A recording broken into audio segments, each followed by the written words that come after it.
কর্তামশাই অফিস থেকে ফিরেই একটা প্যাকেট হাতে দিয়ে বলল, আজকে রাত্রে একটু কালো জিরে বাটা দিয়ে ট্যাংরা মাছ রান্না করো, অনেক দিন খাই না। তো চলুন তাহলে আপনাদের সাথেও শেয়ার করে নিই কী করে ট্যাংরা মাছটা রান্না করলাম।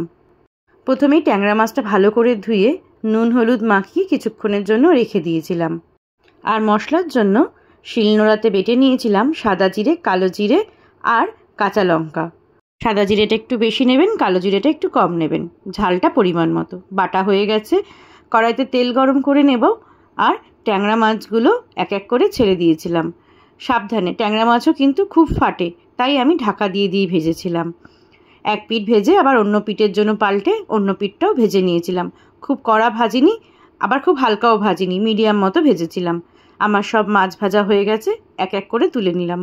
আমাদের ঠান্ডা লাগলে মুখের স্বাদটা জানি কীরকম পাল্টে যায়। যদি মাছটা এইভাবে রান্না করে খাওয়া হয় তাহলে বেশ মুখের স্বাদটা ভাল লাগে। কড়াইতে তেল দেওয়া ছিল, ওই তেলের মধ্যেই সামান্য সাদা জিরে ফোড়ন দিয়ে বেটে রাখা কালো জিরে সাদা জিরেটা ঢেলে পরিমাণ মতো হলুদ দিয়ে মিশিয়ে ওই বাটি ধোয়া জলটা দিয়ে দিয়েছিলাম। তারপরেই পরিমাণ মতো নুন দিয়েছিলাম আর দিয়েছিলাম সামান্য একটু ধনেপাতা। ধনেপাতাটা যদি অল্প একটু এই মশলার সাথে কষিয়ে নেওয়া যায়, গন্ধটা আর খাবারের যে টেস্টটা আরও ভালো হয়।